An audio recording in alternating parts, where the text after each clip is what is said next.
اس وقت عالمی سطح پر یہودی جمع عیسائی بریکٹ میں کر لیجیے، اور امریکہ جمع یورپ یہ بریکٹ میں کر لیجیے، ان کا اندر معاملہ کیا ہے؟ اصل جو ہے اس میں پیچھے مائنڈ ہے، ماسٹر مائنڈ، سازشی ذہن، وہ یہود کا ہے۔ باقی عیسائی آلہ کار بن گئے ہیں۔ جو 100% آلہ کار ہے یہود کا وہ پروٹیسٹنٹس ہیں۔ پروٹیسٹنٹزم یہود ہی نے پیدا کرایا تھا، یہود ہی نے یورپ کے اندر سود کا رواج شروع کروایا، ورنہ سود حرام تھا وہاں پر بھی، یوزری بھی اور کمرشل انٹرسٹ بھی، دونوں حرام تھے، یہ یہودیوں نے کروایا۔ اور پھر پہلا بینک بنوایا ہے انگلستان کے اندر، بینک آف انگلینڈ، اور جو پوپ کے خلاف بغاوت کرائی تو پہلی بغاوت ہوئی انگلستان کے اندر، جو چرچ آف انگلینڈ علیحدہ ہو گیا پوپ سے، اور اسی کو یہودیوں نے قرار دیا یہ ہمارا ماڈرن اسرائیل ہے، یہ اسرائیل ہمیں دیا ہے گاڈ نے، یہ جو ہے برطانیہ۔ اس کے کچھ عرصے کے بعد یہی جو ہے ایکسوڈس ہوا ہے اور وہ امریکہ میں جا کے آباد ہوئے، لہذا امریکہ کو بھی جیوز نے کہا ہے دس از اندر اسرائیل، یہ ہے ہمارے اصل اسرائیل، ماڈرن اسرائیل یہ ہے۔ اس لیے کہ جو انہیں وہاں پر اقتدار حاصل ہوا ہے، جو قوت حاصل ہوئی ہے، جس قدر دولت انہوں نے وہاں جمع کی ہے، وہاں کے جس طریقے سے جکڑ لیا ہے حکومتوں کو، فرنگ کی رگے جہاں پنجے یہود میں ہے۔ ٹھیک 100 سال پہلے علامہ اقبال یہ مشاہدہ کر کے آ گئے تھے یورپ میں، اور کون دیکھنے والا تھا کہ وہاں کیا ہو رہا ہے، بیہائنڈ دی سین کیا ہے، سامنے کیا ہے، پردے کے پیچھے کیا ہے۔ فرنگ کی رگے جہاں پنجے یہود میں ہے۔ اس وقت فرنگ کا امام تھا برطانیہ، یہ وہ سلطنت تھی جس پر سورج کبھی غروب نہیں ہوتا تھا۔ آج وہ فرنگ کا امام امریکہ ہے۔ یہ برطانیہ تو اب وہ جو ایک نظم ہے کہ بچپن میں پڑھی تھی، London bridge is going down going down going down, اس کی مثال ہے۔ برطانیہ کی تو کوئی حیثیت ہی نہیں ہے، ورلڈ پاور کی حیثیت نہیں ہے، وہ تو چھوٹا بھائی اس نے بنا رکھا امریکہ نے اپنا، تو اس حیثیت سے جو ہے اس کی کوئی حیثیت ہے، ورنہ کوئی اور حیثیت نہیں۔ بہرحال ان دونوں میں یہ ہے کہ پیچھے ماسٹر مائنڈ، سازشی ذہن، پلاننگ، اسکیم ساری یہودیوں کی۔ آلہ کار امریکہ سب سے بڑھ کر، اس کے بعد برطانیہ ہے، اور اس میں اصل پروٹیسٹنٹس، ان میں بیپٹسٹ، ان میں اس سے بھی آگے بڑھ کر ایونجلسٹ، جن کو کہتے ہیں بورن اگین کرسچنز، جن کو کہتے ہیں نیو کنزرویٹو کرسچنز، یہ تمام اصطلاحات آپ اخبارات میں پڑھتے ہوں گے، ان کو گروپ کر لیجیے۔ یہ اصل آلہ کار، ان کو ایک نیا نام دیا گیا ہے کرسچین زائنسٹ۔ ایک یہودی زائنسٹ ہیں، سارے یہودی زائنسٹ نہیں ہیں، بہت سے یہودی ہیں جو یہ زائنسٹ کے مخالف۔ چنانچہ میری ہیوسٹن میں ملاقات ہوئی تھی ڈاکٹر وشو گرانڈ، بہت بڑا پروفیسر ایمیریٹس یہودی، لیکن یہ کہ اس نے کہا، بڑے اجتماع میں کہا، ہمارا اجلاس تھا وہاں پر، ہم نے یہ جو ہے بلایا تھا ایک یہودی، ایک عیسائی اور ایک مسلمان، تینوں جو ہے وہ تقریریں کریں۔ انہوں نے کہا تھا کہ وی آر ناٹ سپورٹنگ اسرائیل۔ اس نے وہ عیسائی جو آیا ہوا تھا پروفیسر، اس کی طرف they are supporting Israel, we are not supporting Israel. اسی طرح میری جو ہوئی تھی round table conference, round table, اس میں ایک یہودی پروفیسر تھے، وہ ہسٹری کے پروفیسر، میں نام بھول رہا ان کا، انہوں نے کہا آئی ایم اینٹی زائنزم، میں زائنزم کے خلاف ہوں۔ تو زائنزم جو ہے اصل میں ایک سیکولر یہودیوں کی تحریک ہے، اور اس کے سب سے بڑے سپورٹرز کرسچین زائنسٹ وہ امریکہ میں بیٹھے ہوئے۔ تو یہ ہے صورتحال۔ یہ جان لیجئے کیتھولکس جو ہیں یہ اتنے پرو یہودی نہیں ہیں، اب رفتہ رفتہ وہ بھی اس کے اندر آ کر شامل ہو گئے۔ یورپ جو ہے زیادہ Catholics, Roman Catholics, Roman Catholics کا یہ بھی آپ نے جملہ پڑھ سنا ہوگا کہ یہ جو ترکی جو ہے ہمارا ملک، یہ جو کوشش کرتا رہتا ہے گھسنے کی یورپین یونین کے اندر، تو ایک دفعہ جان شراق نے کہا تھا، بڑا پیارا جملہ تھا، why doesn't Turkey understand that we are a Christian club؟ یہ ہماری جو یونین ہے یورپین، یہ تو کرسچین کلب ہے، وہ مسلمان ہے، وہ کس وجہ سے آنا چاہتا ہے بندہ، کیوں تو خود داخل ہونا چاہتا ہے؟ why doesn't Turkey understand that we are a Christian club؟ لیکن یہ ہے رومن کیتھولکس، اور ان کا میں بعد میں آپ کو بتاؤں گا۔ یہی آپ کو معلوم ہے کہ یورپ نے عام طور پر اسرائیل کا اتنا ساتھ نہیں دیا جتنا جو امریکہ دیتا رہا ہے، اور کسی درجے میں ان کے دلوں میں سافٹ کارنر جو ہے عرب فلسطینیوں کے لیے بھی رہا ہے۔ یہ معاملہ ایران کے بارے میں بھی رہا ہے، جس قدر اسٹرانگ ایکشن امریکہ لینا چاہتا ہے، یہ جو ہے اس کے ساتھ نہیں ہے۔ یہ دونوں کا فرق ہے، وہ میں اس کا ایک بنیاد بعد میں بتا دوں گا آپ کو۔ بہرحال ان کا ایک جو ایجنڈا ہے وہ دو، سمجھیے کہ دو اس کے نکات ہیں، دو رسیوں کے مانند یہ آپس میں بٹا ہوا ہے۔ پہلا، عالم اسلام کے مادی اور مالیاتی وسائل، خصوصاً تیل پر قبضہ، یہ ان کا دنیاوی اعتبار سے، دولت کے اعتبار سے، وسائل کے اعتبار سے اس وقت کا ایجنڈا ہے۔ ویسے تو اس سے اوپر وہ چاہتے ہیں پوری دنیا پر، وہ تو بعد کی بات ہے، لیکن ابھی نہ وہ روس کو چھیڑ رہے ہیں نہ چین کو چھیڑ رہے ہیں۔ چین تو ان کا سب سے بڑا جو ہے بزنس پارٹنر ہے، سب سے بڑا، اور چین کو رفتہ رفتہ وہ اپنی لائن پر لا رہے ہیں۔ اب تو صرف یہ کہ وہ ایک پارٹی گورنمنٹ وہاں رہ گئی ہے جو کہ کمیونزم کے دور کی یادگار ہے، باقی ان کی جو اکانومی ہے وہ تو آ چکی ہے اسی رخ کے اوپر جو یورپ کی ہے، مغرب کی ہے۔ نمبر دو ایجنڈا کیا ہے؟ دنیا میں کہیں بھی اسلام کے بحیثیت ایک نظام زندگی ظاہر ہونے کا کوئی موقع نہیں دینا۔ We have to nip the evil in the bud at any cost۔ یہ ان کے ایجنڈے کا دوسرا بڑا ہے۔ یہ دو ہے انٹرٹوائنڈ، جیسے آپ لڑیوں کو بٹ دے کر رسی بناتے ہیں، ایسے یہ دو لڑیے ہیں۔ اسلام کا پولیٹیکل سوشو اکنامک سسٹم کہیں نہ آ جائے دنیا میں، ہو نہ جائے آشکارا شر پیغمبر کہیں، یہ ابلیس نے کنکلوڈ کیا ہے۔ وہ جو ابلیس کی مجلس شورا ہے، ہو نہ جائے آشکارا شر پیغمبر، کہیں ایسا نہ ہو کہ پیغمبر کی شریعت دنیا کے سامنے آ جائے، پیغمبر کا نظام آ جائے۔ الحذر، آئین پیغمبر سے 100 بار الحذر، حافظ ناموس زن، مرد آزما مرد آفری، یہ معاشرتی نظام ہو گیا۔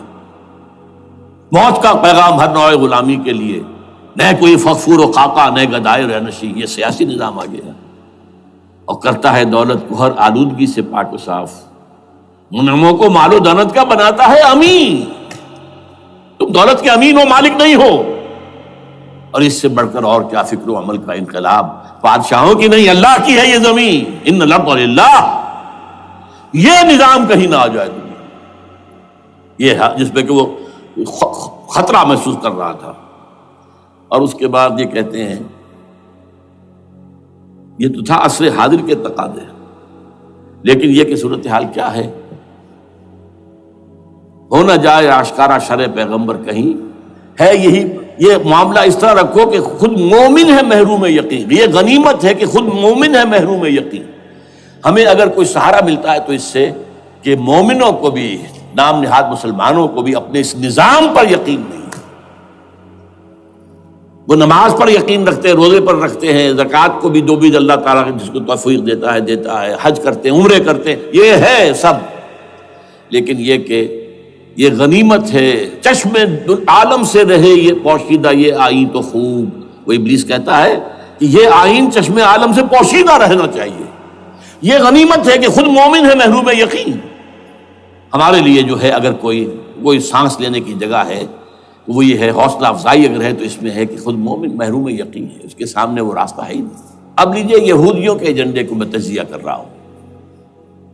سب سے پہلے world bank, IMF، globalisation, TRIPS, ان تمام ہتھ کنڈوں کے ذریعے عالمی مالیاتی استعمار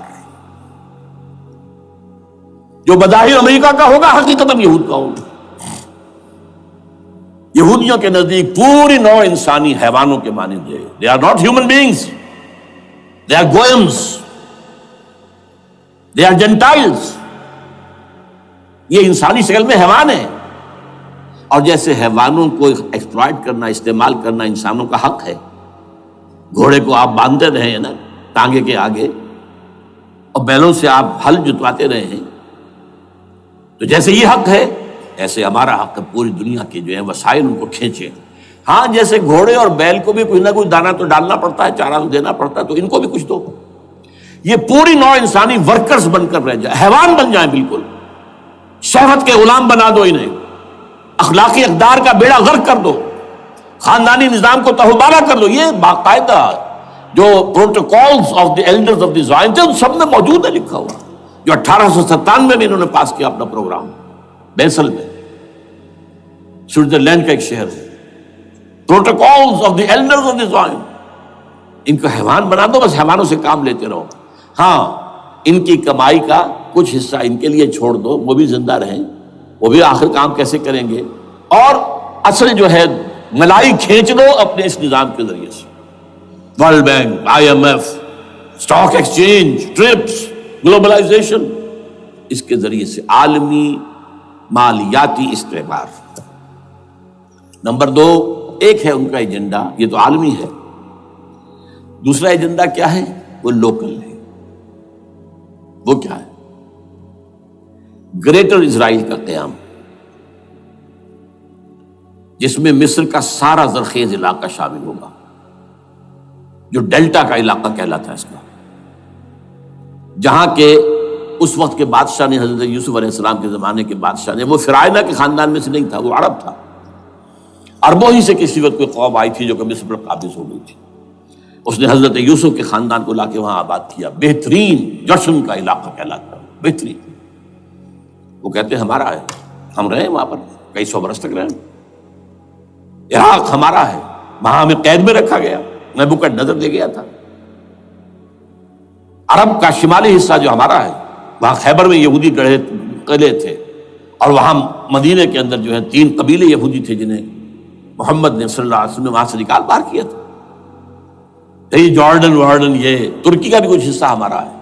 باقی پورا لبنان اور پورا فلسطین، یہ سب اس کے اوپر بنے گا ایک greater Israel. This is there local agenda. اور اس کے لیے ضروری ہے ایک بہت بڑی جنگ. ایسے آسانی سے نہیں ہو جائے گا. آرمگیڈون، جس کو حضور نے فرمایا الملحمۃ العظمیٰ، الملحمۃ الکبریٰ، بہت بڑی جنگ، جس کی خوفناکی اور تباہ ناکی کا اندازہ اس سے کیجیے. حضور فرماتے ہیں کہ اگر ایک باپ کے 100 بیٹے یا ایک دادا کے 100 پوتے ہوں گے تو ان میں سے 99 ختم ہو جائیں گے، ایک بچے گا. اور ایک جگہ فرماتے ہیں اتنی اموات ہوں گی، اتنی لاشیں ہوں گی کہ ایک نفاست پسند پرندہ جو ہے، جو گندگی پہ نہیں اترنا چاہتا. ایک تو ہے یہ کوے، چیلیں، گدھ، وہ تو گندگی ہی کی تلاش میں ہے مردار کھانے کے لیے، وہ تو لاشوں کو نوچ رہے ہوں گے. وہ پرندہ جو ہے نفاست پسند پرندہ، وہ نہیں اتر سکے گا، اڑتا اڑتا چلا جائے گا، لیکن لاشوں کا سلسلہ ختم نہیں ہوگا، یہاں تک کہ تھک ہار کر لاشوں پر گر جائے گا. یہ دور نہیں ہے،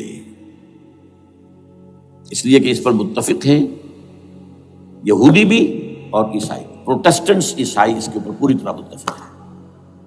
آرمگیڈون، جسے آپ 3rd ورلڈ وار کہہ لیں، الملحمۃ العظمیٰ کہہ لیں، الملحمۃ الکبریٰ کہہ لیں حضور کے الفاظ میں، یہ آئے گی. اس کے نتیجے میں گریٹر اسرائیل بنے گا.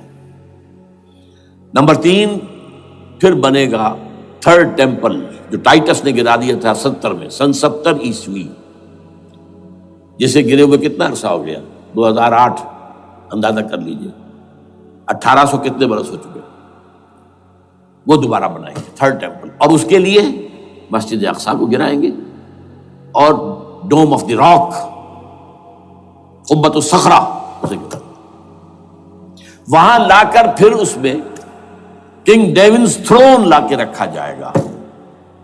یہ بھی میرے علم میں پہلی مرتبہ اسی ٹرمپٹ کے اشارے سے آیا. وہ کیا ہے؟ حضرت داؤد کا. آج سے کتنے 1000 سال پہلے کی بات ہے، اندازہ کیجیے. 1000 قبل مسیح، اور یہ اب 2000 ہو گیا عیسوی، 3000 برس تو ہو گئے. وہ کیا تھا؟ ایک پتھر تھا جس پر بٹھا کر حضرت داؤد کی تاج پوشی کی گئی تھی. پھر اسی پر حضرت سلیمان کی تاج پوشی ہوئی، پھر اسی پر ان کے بادشاہ آتے رہے، تاج پوشی ہوتی گئی. ٹائٹس نے جب گرایا ہے سن 70 عیسوی میں، یروشلم کو برباد کیا، 1,33,000 یہودی ایک دن میں قتل کیے، ایک دن میں، باقی نکال دیا، بھاگ جاؤ یہاں سے. اس کو کہتے ہیں diaspora, that started in 70 AD. یہ منتشر ہو گئے، جس کا جہاز سنگھ سمایا چلا گیا، یورپ میں چلے گئے، شمالی افریقہ میں، مسلمان ملکوں میں، انڈیا میں آ گئے، ایران میں آ گئے، سب جگہ وہاں سے نکال دیے گئے. ڈائسپورا. بہرحال وہاں سے وہ ٹائٹس وہ پتھر لے گیا، وہ روم میں لے گیا، روم سے کسی طرح وہ آئرلینڈ پہنچ گیا۔ آئرلینڈ پیور کیتھولک ملک ہے، آپ کو معلوم ہوگا، اور وہاں پر پروٹیسٹنٹس کی اور کیتھولکس کی جنگیں ہوتی رہتی ہیں۔ کبھی بھی شیعہ سنی مسلمانوں کی اس طور سے خانہ جنگی نہیں ہوئی ہے جیسے کہ وہاں ان دو عیسائیوں میں کیتھولکس اور پروٹیسٹنٹس میں ہوتی ہے۔ وہ رومن کیتھولک ملک ہے بیچ میں۔ وہاں سے وہ انگلینڈ میں آیا، انگلینڈ میں جب آ گیا، بلکہ وہاں سے اسکاٹ لینڈ سے انگلینڈ میں پھر اس کو ایک کرسی کے اندر اس کی سیٹ کی حیثیت سے بنا کر ایک تھرون کی شکل دے دی گئی، اور وہ جو ویسٹ منسٹر ایبے ہے، برطانیہ کے پارلیمنٹ کے ساتھ جو چرچ ہے ویسٹ منسٹر ایبے، وہاں اس کو لا کے رکھ دیا گیا۔ اس وقت سے برطانیہ کے بادشاہوں اور ملکاؤں کی تاج پوشی وہاں ہوتی ہے۔